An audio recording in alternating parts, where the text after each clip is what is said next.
कहते हैं उसको निर्वस्त्र करने की चेष्टा की गई और भगवान श्री कृष्ण ने उसकी लज्जा बचाई। इनको 13 साल रहना था, 12 साल उनको वनवास वन में रहना था और 1 साल अज्ञातवास रहना था। उसके बाद उनको उनकी गद्दी, उनका राज्य वापस देने की बातचीत हुई। 12 साल पांडवों ने वन में बिताए, 1 साल अज्ञातवास में भी रहे और जब उनका अज्ञातवास पूरा हुआ तो आए वापस।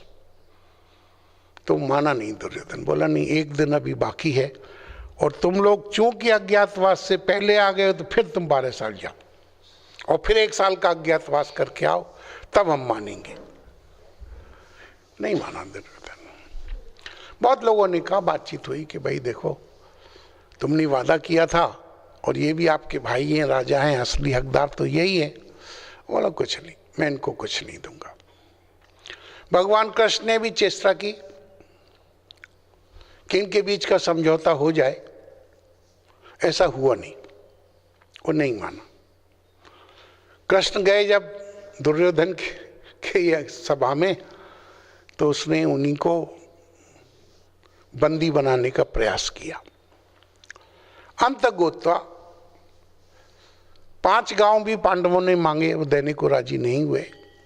तो फिर युद्ध का निश्चित हो गया कि अब युद्ध होगा, युद्ध में ही अब जीतकर हम अपनी राजधानी वापस लेंगे, अपना हक लेंगे।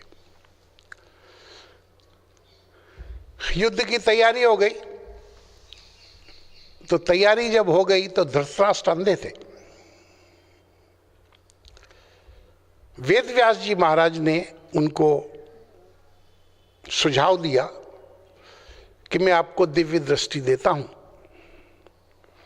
आप इस दिव्य दृष्टि से युद्ध का सारा समाचार देखते रहोगे।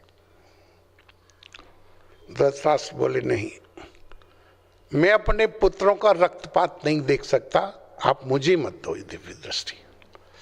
उनके एक मंत्री थे बड़े, उनके ऊपर उनका भरोसा था, संजय।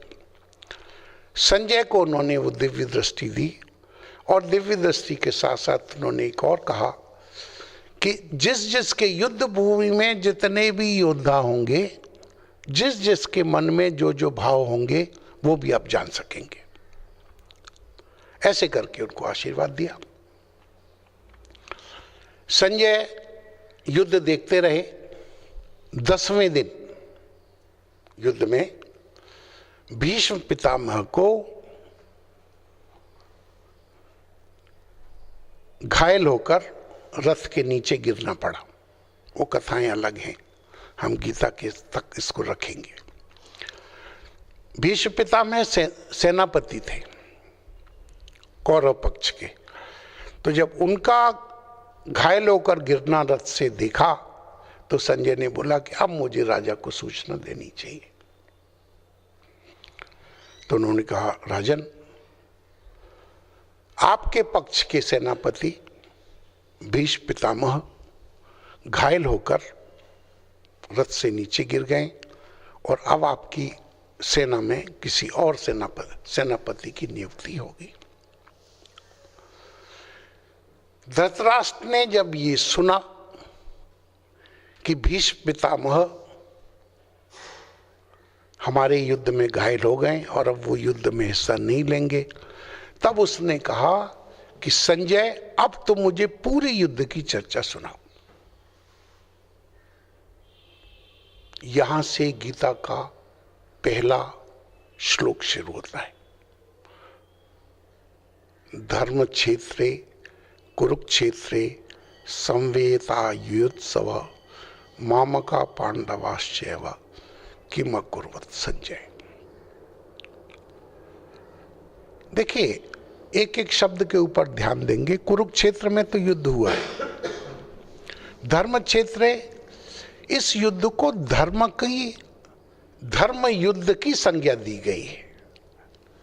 बहुत आश्चर्य होगा जो लोग न सुन पाए होंगे पहले, ये लोग दिन में युद्ध करते थे। सूर्योदय से युद्ध का शंख बजता था और सूर्यास्त पर शंख बजाया जाता था तो युद्ध समाप्त, वहीं की वहीं समाप्त। और फिर ये एक दूसरे से मिलते जुलते थे, क्योंकि थे तो सब आपस में एक ही परिवार के, कौरव और पांडव एक ही परिवार के थे। तो ये इसकी पृष्ठभूमि है। अर्जुन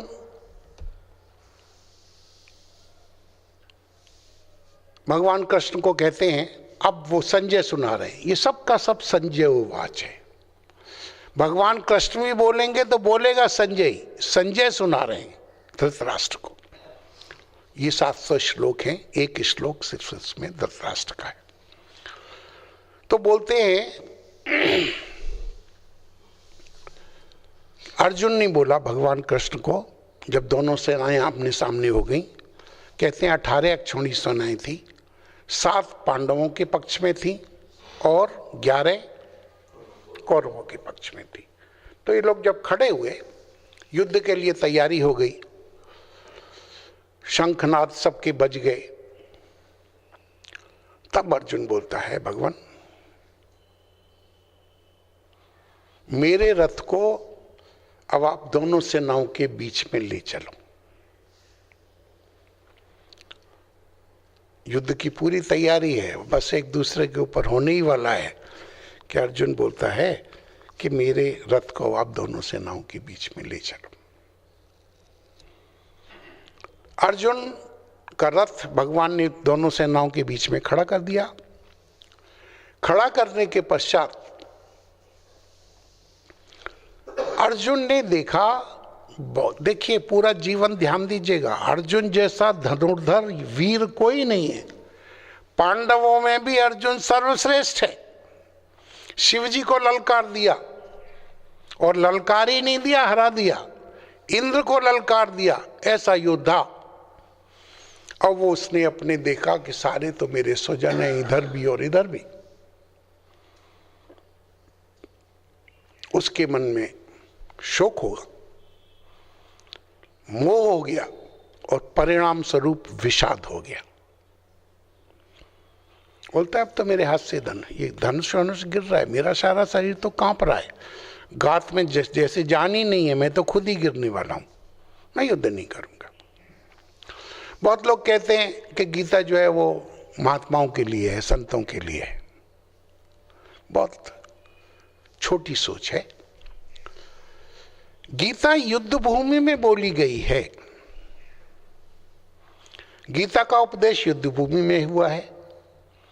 भगवान श्री कृष्ण उस युद्ध भूमि से भागते हुए अर्जुन को, उसका कर्म है, योद्धा है वो, क्षत्रिय है, उसका कर्म है। हम सबके अपने अपने कर्म है। अपने कर्मों से वो भाग रहा है अर्जुन। उसको पुनः उसके कर्मों में क्षत्रियोचित, जो क्षत्रिय के लिए उचित है, उस कर्म में लाने के लिए गीता है। गीता में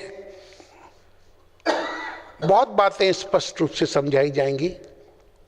अगर हम उनको सुन पाए और समझ पाए तो हमारा जीवन बहुत आनंदमय हो सकता है। गीता के ऊपर अभी तक 1600 टीकाएं हो चुकी हैं, 1600 लोगों ने बोला है। ये 8वीं शताब्दी में आद्य जगत गुरु शंकराचार्य जी ने श्रीमद् भगवत गीता के ऊपर जो टीका की है, वो सबसे ज़्यादा प्रामाणिक और सबसे ज़्यादा मार्गदर्शन देने वाली है। अद्वैत मत के अनुयायी रहे, उन्होंने ही अद्वैत मत को दोबारा जीवन दिया। तो शंकराचार्य की जो टीका है, आद्य जगत गुरु शंकराचार्य की, वो सर्वश्रेष्ठ है। उसके बाद अन्य आचार्यों ने भी, रामानुजाचार्य, माधवाचार्य, वल्लभाचार्य, निम्बकाचार्य, ये सब अपने अपने, कोई अद्वैत मत के तो हैं अपने शंकराचार्य जी, कोई विशिष्ट अद्वैत मत, द्वैताद्वैत और इत्यादि के सब आचार्य हैं। निम्बकाचार्य भक्ति के आचार्य हैं, इन्होंने भी गीता पे टीका लिखी। ये उस समय के आचार्य थे। बाद में भी अरविंद जी ने भी लिखी, बाल गंगाधर तिलक जी ने भी लिखी, संत ज्ञानेश्वर जी ने भी लिखी, महात्मा जी ने भी लिखी, गांधी जी ने, विनोबा भावे जी ने भी लिखी, और भी अन्य अन्य मूर्धन्य लोगों ने गीता के ऊपर बहुत सारी टीकाएं की हैं।